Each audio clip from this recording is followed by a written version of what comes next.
On vous a invité aujourd'hui pour lancer la campagne, mais aussi pour présenter nos candidats, puisque seulement les stratégies qui ont été désignées, vous les connaissez, ce sont seulement les stratégies, nous en parlerons, mais aussi pour développer notre posture et notre programme pour ces élections.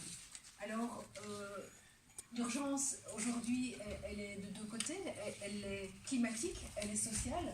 Cette urgence, elle est dans les rues tous les jeudis, elle est encore aujourd'hui à Liège, ce sont des milliers de jeunes qui sont dans la rue, ils ont été aussi dans notre province, ils sont dans la rue tout simplement parce qu'ils sont inquiets pour leur avenir, et ils souhaitent, ils veulent, ils demandent au monde politique des solutions pour lutter contre le dérèglement climatique. L'autre urgence, elle est sociale. Nous sortons de 5 ans d'un gouvernement MR-NVA où quelque part on n'a pas arrêté pendant cette législature à diviser les gens, à fragiliser les solidarités. Et donc aujourd'hui, cette urgence sociale, elle est aussi dans la rue, c'est le mouvement des Gilets jaunes. Et donc on a deux inquiétudes qui au bout du compte se rencontrent et se renforcent, c'est l'inquiétude climatique et l'inquiétude sociale. Alors, personne n'aurait pu prédire ce contexte. Nous étions tous dans les rues le 2 décembre pour la manifestation sur le climat. Nous étions tous surpris du monde dans les trains. C'était hallucinant. Nous étions tous surpris par cette envie de changer les choses et par cette spontanéité d'un mouvement que personne n'aurait pu prédire. Donc, les manifestations pour le climat, elles nous ont surpris à nous aussi écologistes. Alors, en parallèle, on l'a constaté dans les différents scrutins en Belgique et en Europe, il y a une vague verte qui grandit. Et donc les citoyens nous disent, nous voulons de vrais changements, pas des mesurettes, nous voulons un changement de modèle pour notre société.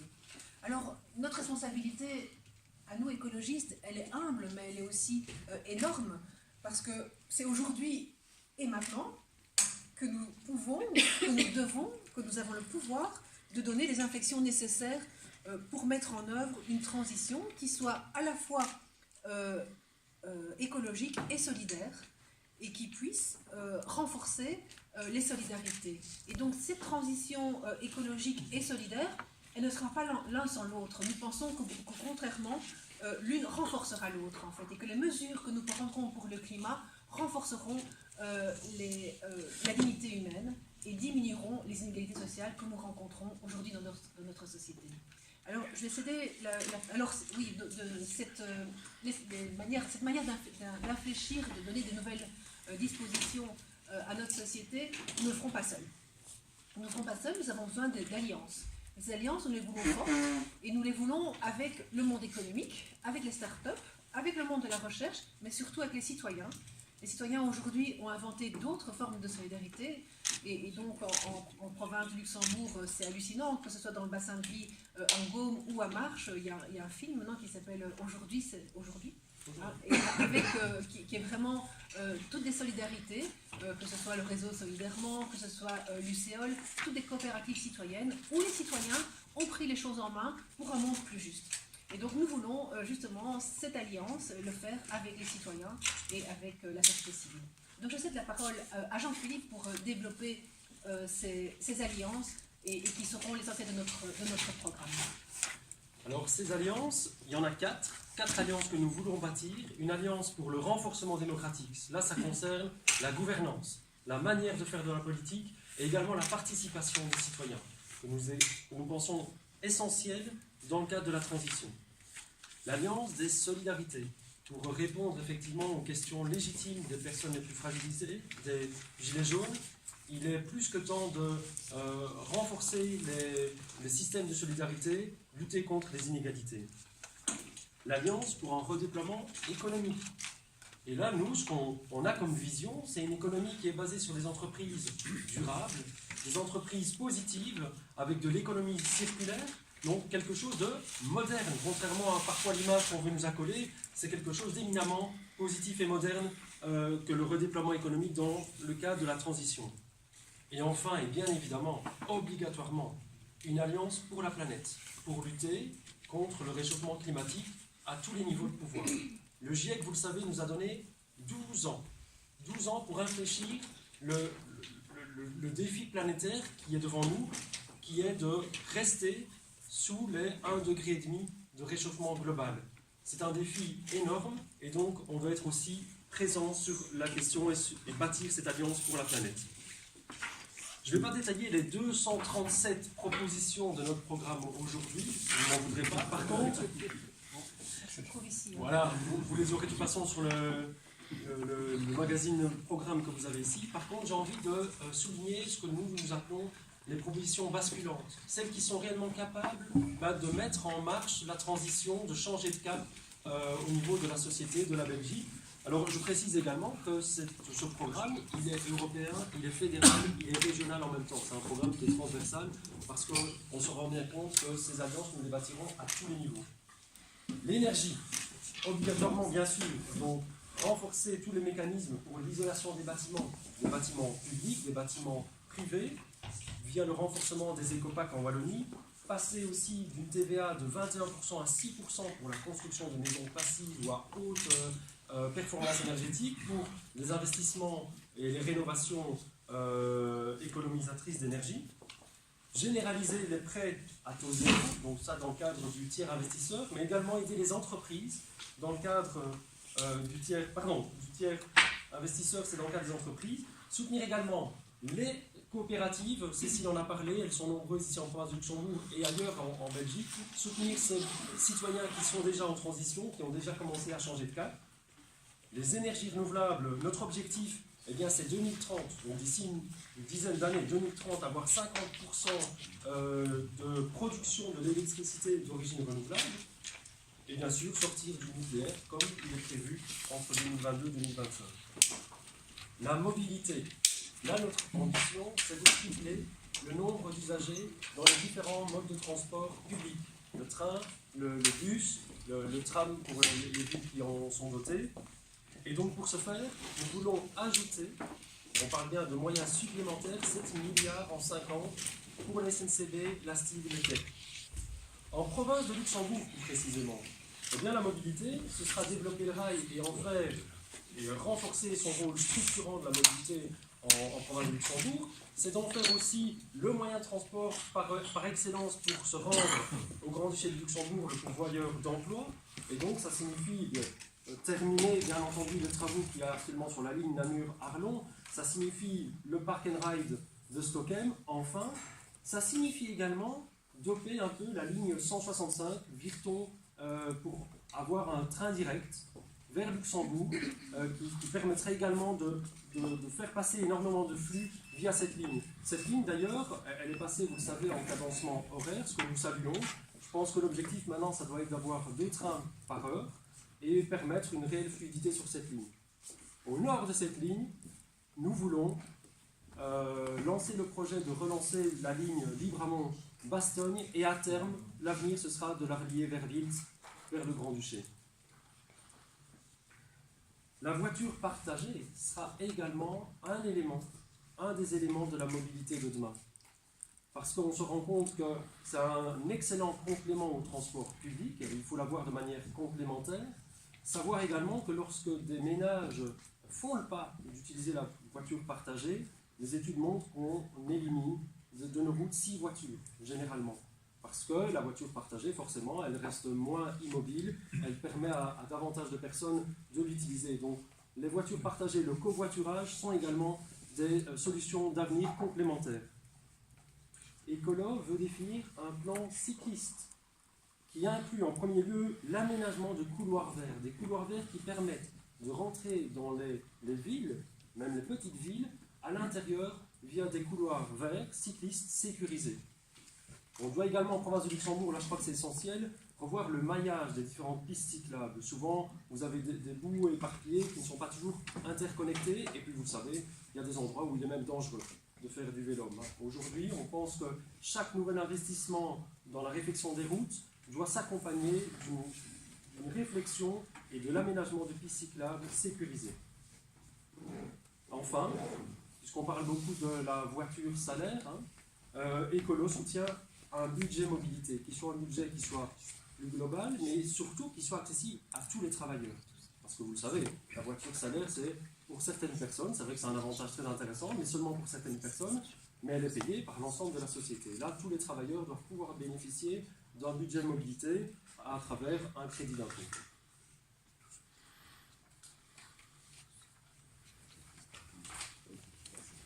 renforcer les solidarités. Et là, c'est essentiel, effectivement, de donner une réponse réelle, concrète, pour les personnes les plus fragilisées, les travailleurs pauvres, il y en a en Belgique, et les allocataires sociaux. Donc nos principales priorités, c'est par exemple d'augmenter le salaire minimum.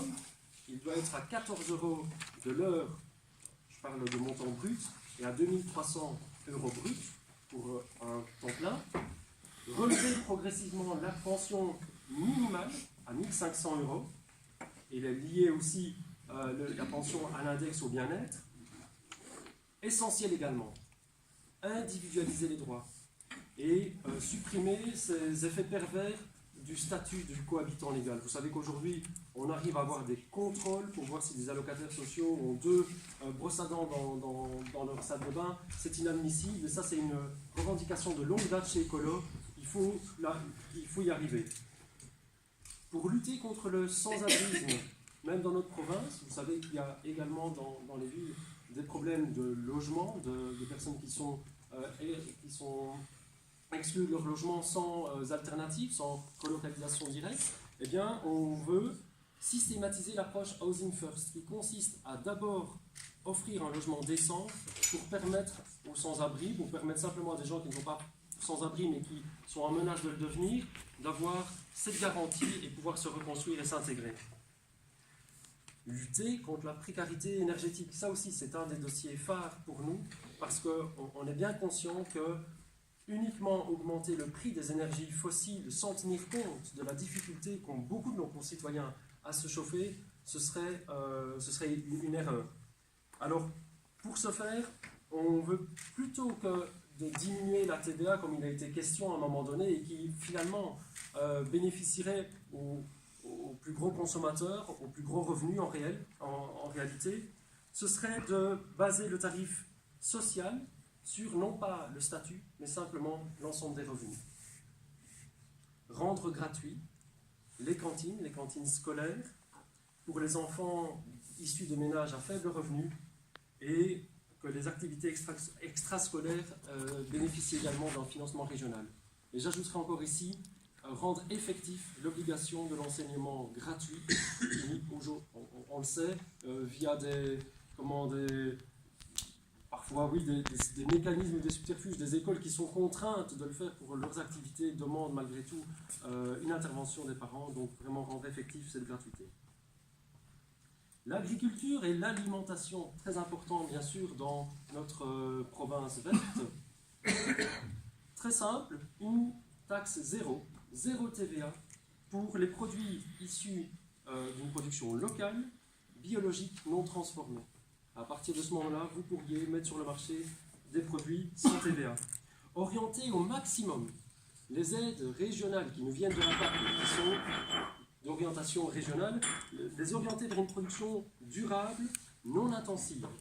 Et bien sûr, soutenir les producteurs qui font de la qualité certifiée, et bien entendu, encore une fois, les associations de producteurs, les coopératives, qui ouvrent de nouveaux marchés, qui sont rémunérateurs pour des produits de qualité. On ne pourra pas favoriser les circuits courts sans avoir une réflexion sur le marché global. Tant que le marché global importe des produits qui sont incomparables en termes de qualité et de normes sociales qui ont été produits ailleurs et qui viennent concurrencer les marchés locaux, c'est impossible. Les producteurs sont les premiers à faire ce constat. Donc il faut, je pense, stopper cette frénésie des accords multilatéraux. Le Mercosur, vous le savez, est en discussion. On doit tirer la sonnette d'alarme. On attend également une réforme de l'AFSCA, l'Agence fédérale pour la sécurité de la chaîne alimentaire, pour en faire un organisme non plus uniquement de contrôle et de sanction, même si ça doit rester également cet organisme de contrôle, mais également un organisme de conseil. Et on veut faire une différenciation entre la production agro-industrielle, la production plus industrielle et l'artisanat. Une différenciation au niveau des normes, des moyens à mettre en œuvre. Enfin, très important également dans notre province, l'accès aux soins de santé. On veut la gratuité complète pour les enfants, pour leur visite chez le médecin généraliste. Et en ce qui concerne les adultes, la gratuité à partir du moment où ils ont un dossier médical global. gratuité également en matière d'aide psychologique et de santé mentale. Il faut impérativement, et ça touche directement notre province, sortir du contingentement, donc de la limitation de l'accès aux études, donc la fin du numerus clausus et des quotas INAMI, et puis développer les maisons médicales au forfait et encourager les pratiques de groupe qui permettent à des praticiens de se regrouper pour offrir une alternative dans les régions rurales. Voilà, je vous ai brossé ici vraiment nos principales propositions et celles qui touchent également la province du Luxembourg. Réellement, ce qu'on attend maintenant de l'ensemble de nos futurs partenaires dans ces alliances, c'est que chacun, parce qu'on est conscient, comme Cécile a dit, qu'on ne détient pas seul les solutions, on ne détient pas seul l'ensemble des problèmes qui sont très complexes, éminemment complexes dans notre société, mais certainement, Ecolo peut amener sa proposition de transition écologique, transition solidaire, transition sociale pour la société. Donc ces 237 propositions, ce sont des visages, ce sont des hommes et des femmes qui vont porter ces idées pendant cette campagne, et c'est Nicolas qui vous les présente. Alors vous connaissez déjà nos têtes de liste qui ont été désignées en janvier, ainsi que les candidats aux places stratégiques. À la Chambre, c'est Cécile Thibault, sénatrice et conseillère CPAS à Étal, qui sera notre tête de liste, et Olivier Vajda, avocat, comme premier suppléant. Olivier vient de Marche. À la région, c'est Jean-Philippe, qui vient de présenter l'essentiel des propositions et du contenu du programme. De Chigny, chef de groupe à la province, qui a été désigné tête de liste, avec Nicole, conseillère communale à Marche, comme première suppléant. C'est un duo dans la continuité, puisque Cécile et Jean-Philippe étaient respectivement déjà tête de liste à la Chambre et sur Neuchâteau-Virton en 2014. Donc, même avec le changement de législation au niveau régional, on reste dans la continuité, de la campagne de 2014. Et au niveau des listes, on a essayé de les compléter en étant le plus attentif possible à être représentatif à la fois de la militance, et donc on a eu, et on s'en réjouit, des très bons résultats aux élections communales et provinciales en 2018, en octobre, avec 4 conseillers provinciaux, ce qui nous permet d'obtenir un groupe à la province, et ça c'est évidemment une réelle satisfaction, pouvoir peser encore plus au sein des décisions provinciales. Un bourgmestre évidemment qui poursuit, mais c'est aussi une satisfaction de pouvoir poursuivre le travail entamé. 2 échevins à Virton, avec un très bon score de la locale de Virton et une montée en majorité. 33 conseillers communaux. Et donc ça nous donne une visibilité, ça nous donne une légitimité, et ça nous donne aussi une base plus solide pour entamer aujourd'hui cette campagne pour les échéances fédérales, régionales et européennes. On a cet ancrage de terrain qui s'affirme de plus en plus et sur lequel on peut aussi capitaliser, mobiliser pour faire percoler nos idées jusque dans nos communes, jusque sur le terrain. Et on sent qu'il y a une meilleure écoute aussi au niveau du terrain. Ce sont ces conseillers qui font vivre Ecolo dans notre province, et donc, sans surprise, vous en retrouverez quelques-uns sur les listes. Il y a aussi des militants, les militants de base, les militants actifs dans les locales qui contribuent à faire vivre Ecolo, qui sont peut-être un peu moins visibles, un peu moins connus, mais qu'on a voulu aussi, auxquels on a aussi voulu donner des places sur les listes, auxquels on a voulu donner la parole via ces élections régionales, fédérales et européennes. Alors au niveau de la liste chambre, je vais commencer par celle-là. Bon, j'ai le plaisir de vous présenter le deuxième candidat effectif, et donc c'est Nicolas Stilman qui sera le deuxième sur liste chambre. Et donc son cœur est principalement à Fauvillers, mais on sait qu'il suit de près les matières fédérales et que quelque part, effectivement, il était déjà sur les listes et qu'il défendra en duo, enfin avec l'équipe, le programme pendant cette campagne. Et donc c'est un soutien extrêmement précieux pour aller chercher ce siège. Oui. Donc Coralie qui est active à Libramont, à Neuchâteau. C'est pas loin, c'est pas loin. Et qui est avocate, qui sera également ma seconde en effectif sur la liste régionale et qui amène et sa pêche et son enthousiasme sur cette liste dont on a et son indignation légitime. Donc on est très content également d'accueillir Coralie juste après la tête de liste à la région. Voilà pour les deux duos, duo chambre et duo région au niveau des places effectives. Je vais revenir à la liste chambre avec Véronique Burnotte, conseillère communale à Nassogne.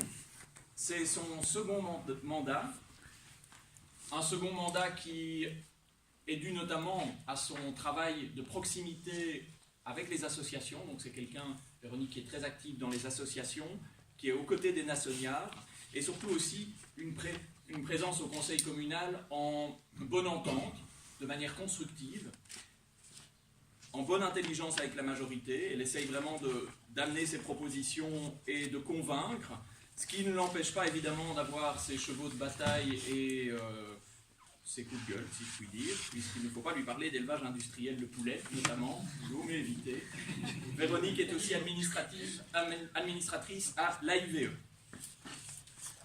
Ensuite, sur la liste chambre, nous avons Christophe Gavrois, qui est conseiller communal à Virton, qui a participé à l'excellent score de la liste de Virton, excellent score qui leur a permis de monter en majorité. Christophe est directeur export pour l'Afrique, certifié en agroécologie, ce qui est une de nos préoccupations et une de nos priorités également, même au niveau européen, où on souhaite vraiment orienter la PAC vers cette réflexion sur l'agroécologie. Et il est aussi formé en gestion positive des conflits. Au niveau des suppléants, je l'ai dit, ce sera Olivier Vajda, qui emmènera la liste des suppléants. Il sera suivi par Marie-Sophie Burton, 24 ans, qui est notre Benjamin, et qui est cofondatrice d'Écologie Arlon, où elle est étudiante à l'ULG.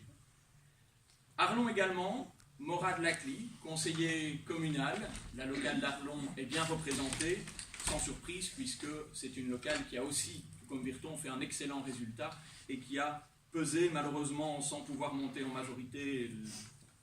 Le Mailleur a fait un autre choix, mais qui a en tout cas pesé sur le débat au moment des communales à Arlon. Audrey Simon, militante à Durbuy, étudiante à Liège, active au Ripper Café.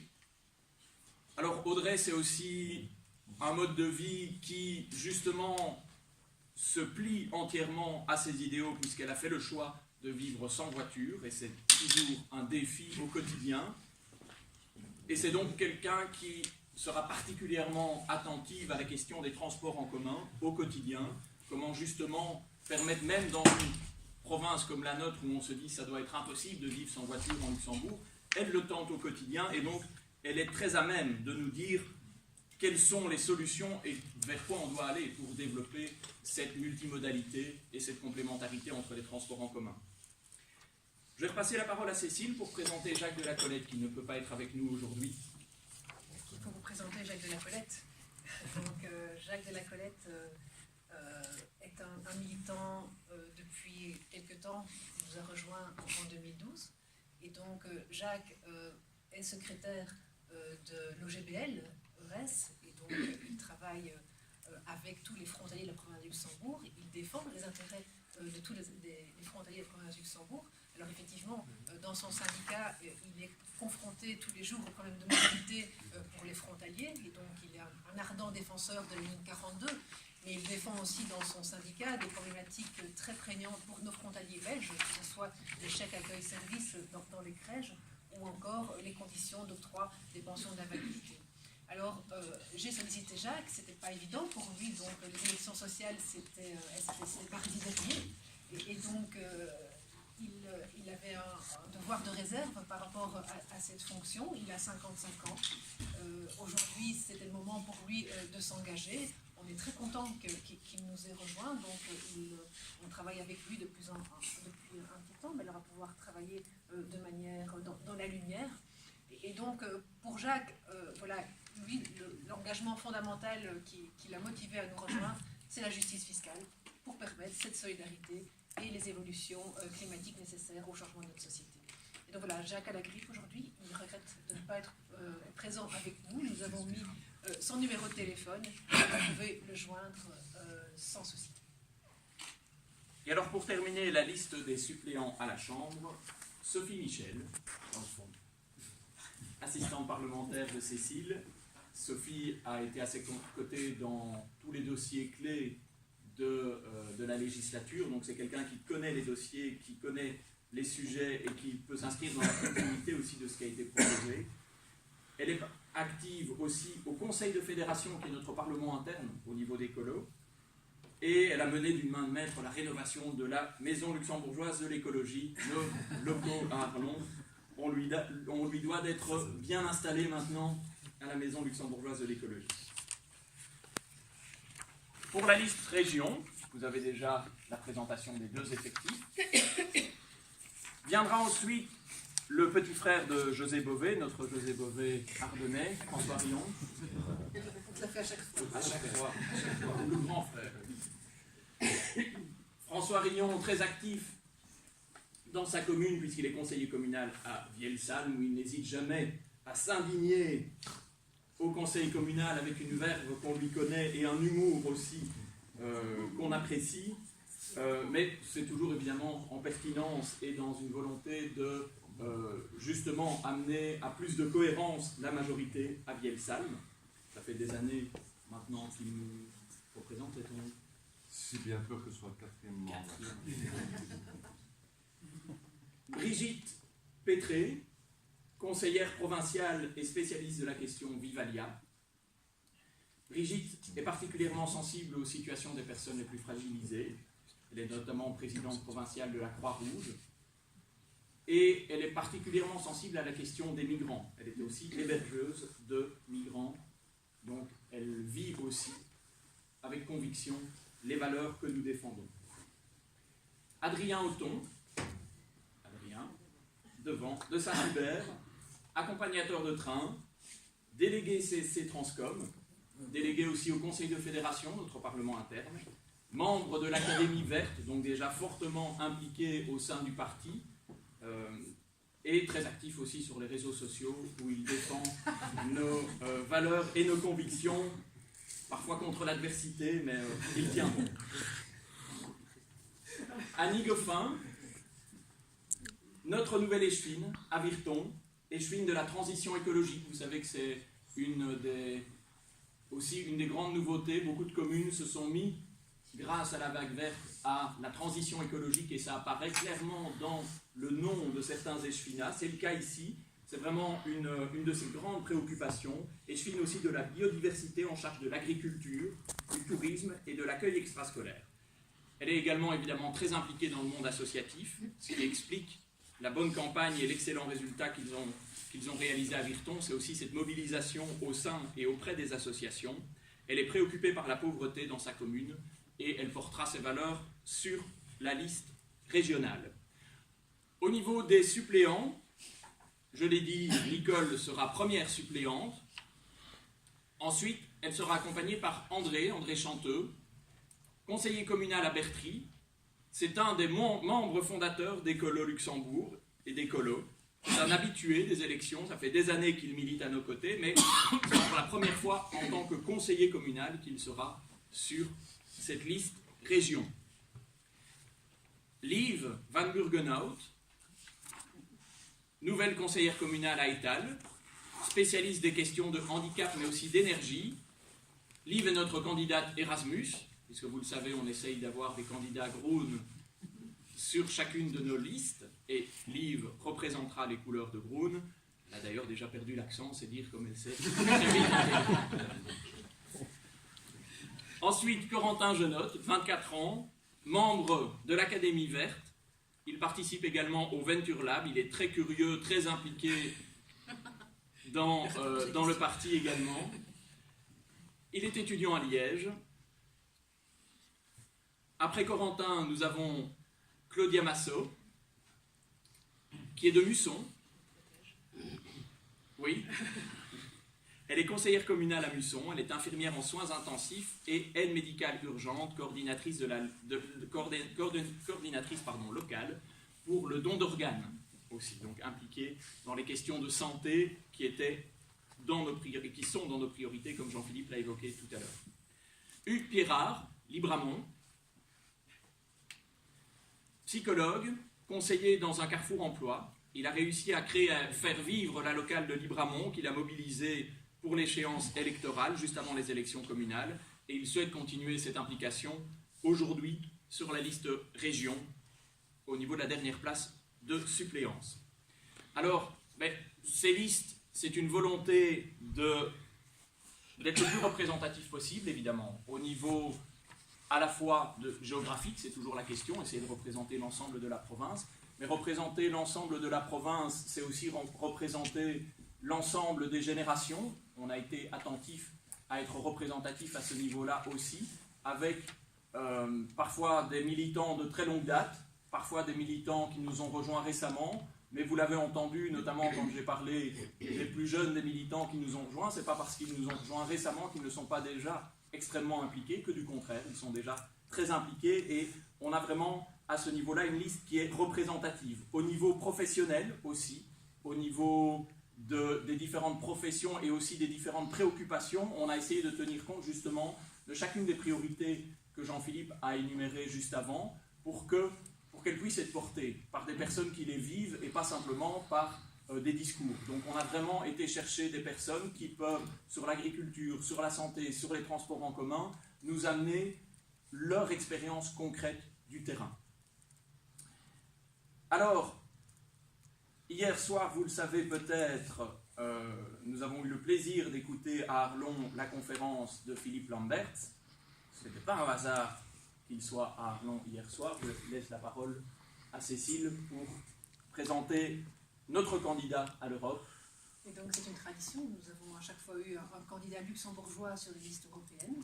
Et donc aujourd'hui, nous avons le plaisir d'avoir Romain en 7e effectif. C'est la place des luxembourgeois, en fait, puisque c'est la place que j'occupais il y a 2 scrutins.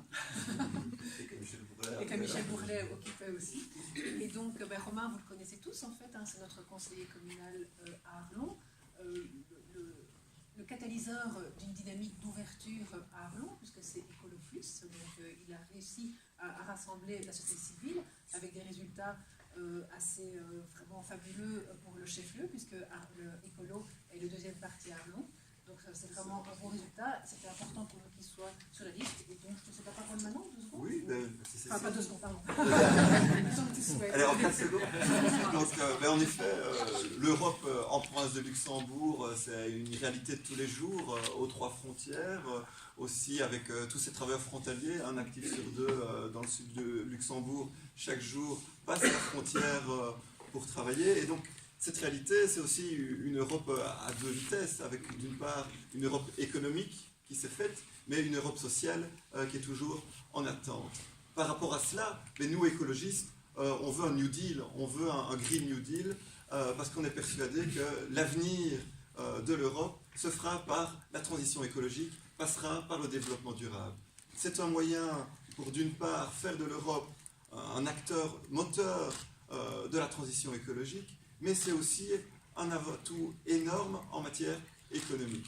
Aujourd'hui, on dépense des milliards pour acheter du pétrole, entre autres à nos voisins russes, ce qui nous met dans une situation compliquée de dépendance. Si demain, ces milliards sont dépensés dans la transition écologique en Europe, on se rend bien compte que ça nous donne notre autonomie d'un point de vue économique et politique, mais c'est aussi surtout un moyen de créer de l'emploi chez nous en Europe. Et donc, c'est ces enjeux que j'ai envie de défendre en poussant cette liste Europe, en permettant d'avoir un nouveau mandat pour Philippe Lambert, mais aussi qu'il puisse être accompagné par d'autres députés européens pour que la vague verte qu'on a connue lors du scrutin d'octobre, qu'on connaît aujourd'hui dans la rue, ce soit aussi une vague verte demain au Parlement européen.